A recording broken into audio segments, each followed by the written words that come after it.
皆さんこんにちは。さやジャパニーズポッドキャストへようこそ。先日26歳の誕生日を迎えました。誕生日は別に好きとか嫌いとか、特にないんですけれども、今年は20代後半に入るので、少し特別な気持ちというか、いろいろなことを、最近考えていました。若いって一般的にいいイメージがあるので、もちろん毎年18歳になった後くらいからは毎年ちょっと年取るの悲しいなっていう若いままでいたいなっていう気持ちも少しはあるんですけれども、それ以上に毎年思うことは年取るの楽しみだなっていう気持ちなんですね。で、なぜかというと、今まで本当にいろんなことを学んできたので、今後もこんなに年を取るたんびにこんなにたくさんのことを学べるかって思うと、すごく楽しみになります。前に、なぜ人は生きるのかっていうタイトルのエピソードで少し哲学的な話というか、人生の目的みたいな話をした時に、私は過去には生きる意味とか理由が分からなくてずっと考え続けていた時期もあったという話をしていたんですけれども、今でも別にこの世界がすごく素晴らしくて自分の人生が素晴らしいから生きたいという感じではなくて、生きることになっちゃったから生きようかみたいなちょっとぬるい気持ちなんですけれども、実は私のデフォルトの、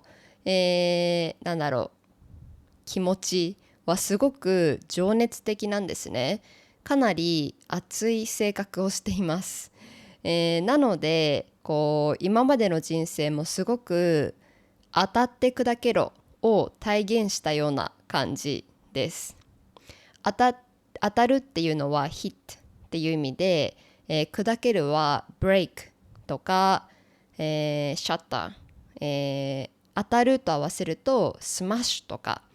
なのでつまり全力で何でもやって全力で失敗しろみたいな、人生観のことを言うんですけれども、人生観っていうか態度かな。なのでさっきの私の生きることになっちゃったから生きようかっていう冷静な人生観と比べると全然違うんですけれども、もう生まれつきの気質がそういう性格だと思うので、もう仕方ないですね。ただこの気質のせいで今まで我ながら結構濃い、人生を送ってきたなと思っています。日本語を教える活動に関係することとかメンタルヘルスに関係することはポッドキャストとか、インターネットでいろいろ話してきたんですけれども、その前の話とかそれ以外にもいろんなことがあって、で全ては話していないしこれからも話す必要はないと思ってるんですけれども、とにかく24歳になるくらいの時には自分の人生を振り返ってなんかすっごい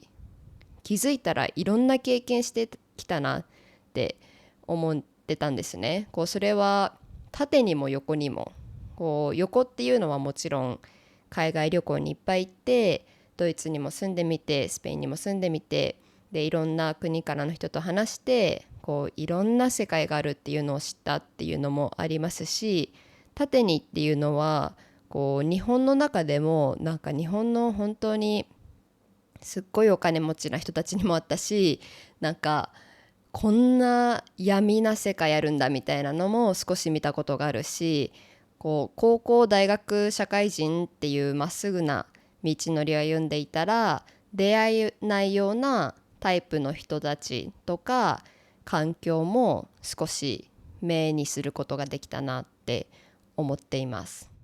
やると決めたら結構周りを見ないでぐんぐんぐんぐん進んでいってしまうタイプなので、こういうふうにいろんなことに手を出して思いっきり経験してきたんですけれども、その分失敗することもたくさんあるし、そのせいで人生の半分くらいサバイバルモードだなっていうふうに思うこともあります。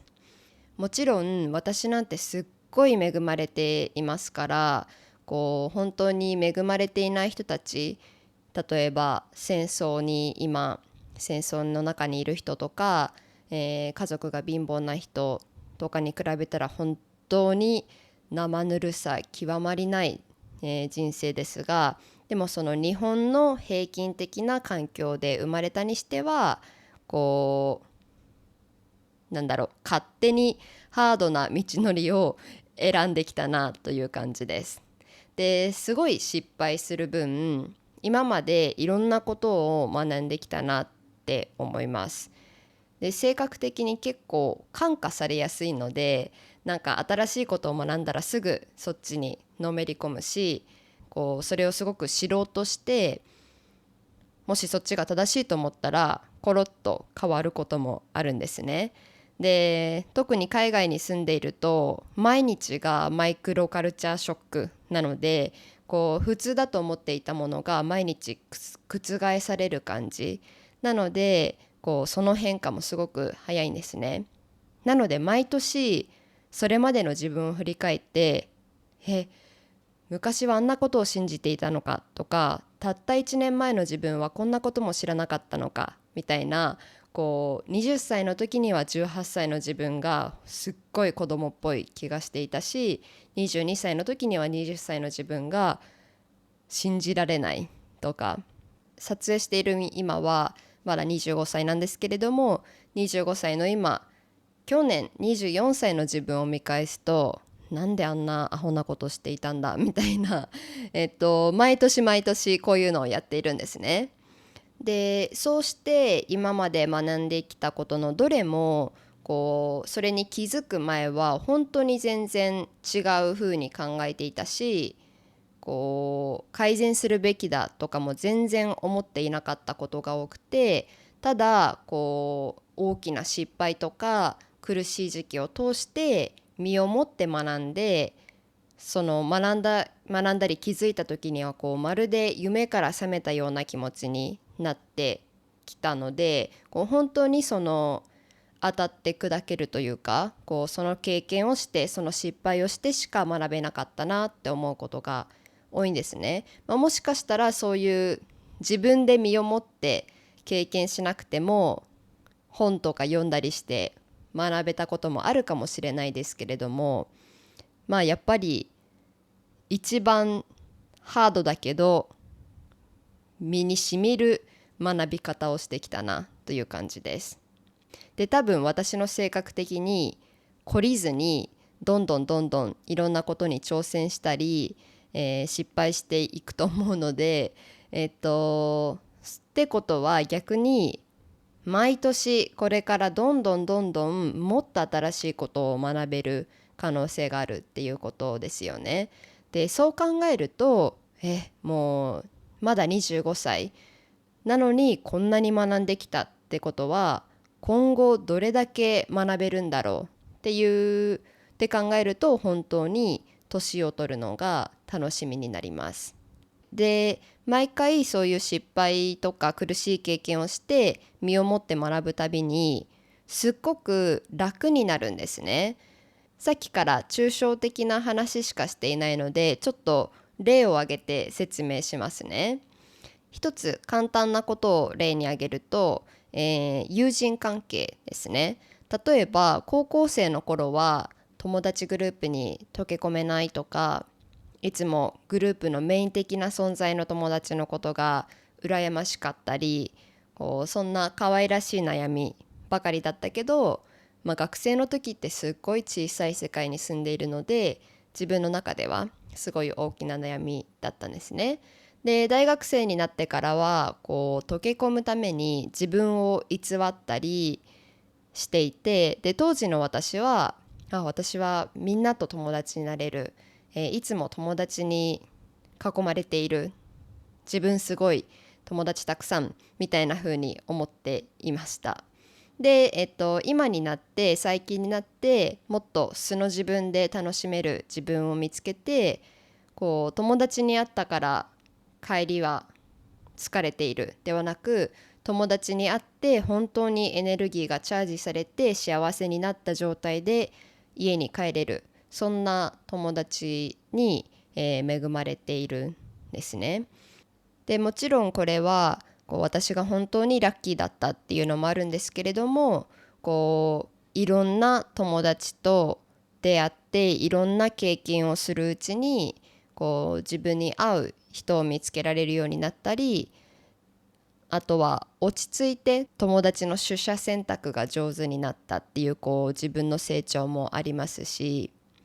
あとはこう自分一人の時間も楽しめるようになったので、こう自分の幸せを他人に委ねないで済むようになったんですね。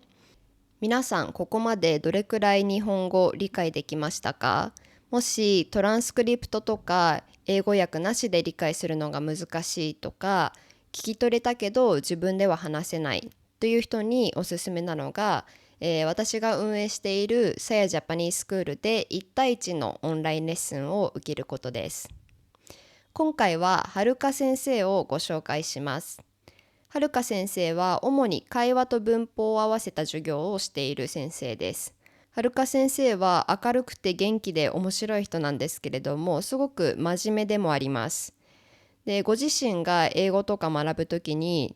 ちゃんとなぜこの文でこの文法を使われているかとか、そういった細かいこともしっかり理解したいタイプなので、日本語を教えるときもそういった理解をちゃんと助けてくれます。一回一回の授業の準備もすごく丁寧にされるので、皆さんが学びたいこととか困っていることを伝えたら、ちゃんとそれに合った教材とかカリキュラムを提案してくれます。ヨーロッパの夕方とアメリカの日中にトライアルレッスンのスポットが空いているので、ぜひ予約してみてください。リンクはキャプションにあります。それでは本題に戻りましょ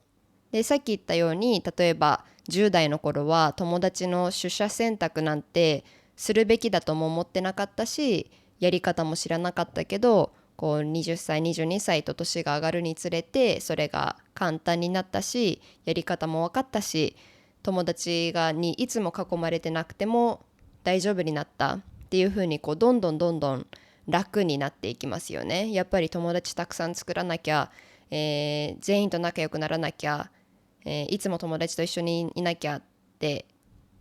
思ってる時って大変なので、それをしなくてよくなるってことは楽になるっていう、さっき言ったことなんですけれども、で友達関係については今でもこう自分すっごい子供だなって思うことはたくさんあります。例えばイベントに招待されていないことに気づいてちょっと悲しくなったり、自分がいっぱいいっぱいの時は友達の幸せを素直に喜べなかったりで、そういう時本当にもう25歳なのに何をこんな悩みを持ってるんだって思うんですけれども、そういう時はこれまでいろんな経験を通していろんな人に出会って、自分の価値観とか考え方が変わってこれたんだから、今後もそうやってたくさんの経験をすることでこの心地悪い気持ちも自然に楽になっていくのかなって思えるので、こうあまり深く悩まないで済みます。私が最近現在進行形で自分が少しずつ変わっているなって思うことは、日本語に角が取れて丸くなるという言葉があるんですけれども、ざっくりとした意味は精神的に成熟するというだけなんですけれども、こう具体的に私の場合では、例えばこうでないといけないと強く信念を持つことが多くて、でそうじゃない人たちとか意見を聞くと動揺したり怒ってしまったりすることが昔はよくあったんですね。で年を重ねるにつれて、違う考え方があってもいいか、そういう考えの人もいるんだ、私にとっては間違ってるけどでも別にその人は誰にも迷惑かけてないからいいかみたいな他人を受け入れて寛容になったり理解を持てるようになってきたんですね。これは他人への期待が薄れてきたということとも関係しています。父親によく言われていたんですけれども、さやはこの人はこうこうこうだからきっと何々してくれるはず、何々と思ってくれるはずっていうふうに期待を持ちすぎて、裏切られると結構すごく怒ることがあるって、父親に大人になってから結構言われたんですね。で、それを言われた時に確かにって分かっていたんですけれども、簡単に直せることではなかったんですね。で、最近になってやっとその期待を持たないっていう心の訓練みたいなのをできるようになってきて、それと同時にその他の人が違うことを思っていたり、期待と外れているということがあってもあんまり動揺したり怒らなくなったっていうこともあります。やっぱりこういうふうに他人を受け入れるとか寛容になれると本当に気持ちが楽になりますよね。私のポッドキャストで今までもいろんな楽になるっていう話をしてきたと思うんですけれども、私にとってはやっぱり人生の極めつけは楽。英語で言うと楽ってファンじゃなくて easy なんですけれども、もう人生とか世界ってすでに大変じゃないですか。なのでせっかくなら楽に生きたいですよね。で、その楽になるためにはその他人からお金を巻き上げて、楽するとかじゃなくて、その自分自身に優しくなる、周りの人にも優しくなる、変に自分の価値観を押し付けない、自分に寛容になる、向こうにも寛容になるみたいな感じで、楽に生きれたら一番いいですよね。他に私を最近かなり楽にしている考え方が、英語で言うと Let Go っていうセオリーみたいな感じなんですけれども、結構流行っていたので皆さんも聞いたことがあると思うんですけれども、日本語のことわざで言うと、来るもの拒まず、去るもの追わずに近いですね。どういうことかっていうと、自分の人生に自然に歩み寄ってきたものは受け入れる。逆に離れていくものは頑張って追いかけて引き戻そうとしたりせずに離れていくことも受け入れる。で、私はあんまり何でも受け入れたくはない、嫌なものは嫌と言いたいので、この後半の去るもの追わずの部分だけ勝手に、使っているんですけれども、例えば仕事で出会った人でも友達でも恋愛関係でも、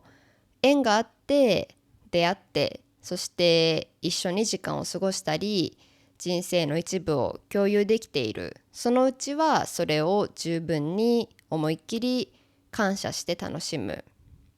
でもたまたまタイミングが悪かったからとか、時が経ってお互いに自然に変わっていって会わなくなったからとか、もしくはお互いにまだ成長しきれていなくてどうしても一緒にいるのが難しいとか、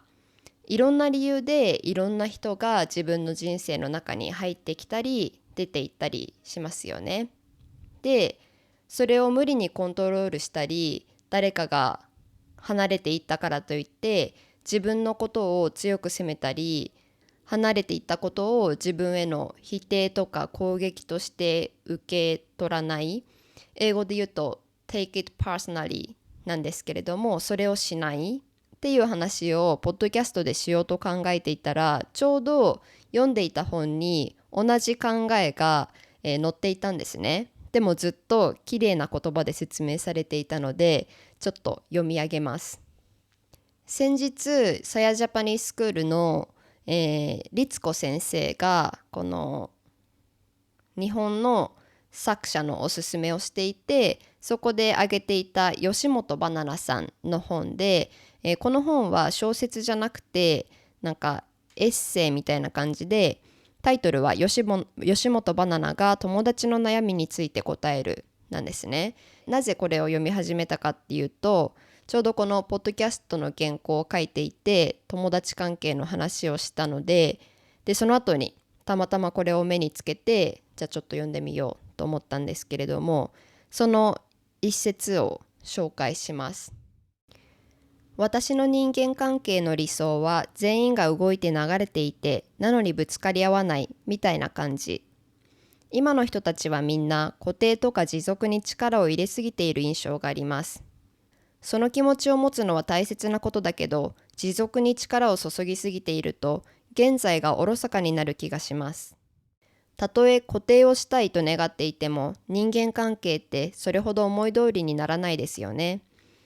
自分の先々のことですら思い通りにならないのに、人数が増えたらもっと思い通りにならないですよ。だからいちいちぶつかり合わないで全員が流れているのがいい。極端なことを言うと、昨日いた人が今日は隣にはいないけれど自分は充実しているみたいな状態が理想的。ただやっぱり好きなもの同士は放っておいてもまた出会って、あ、また会っているねと心地よく過ごすとは思います。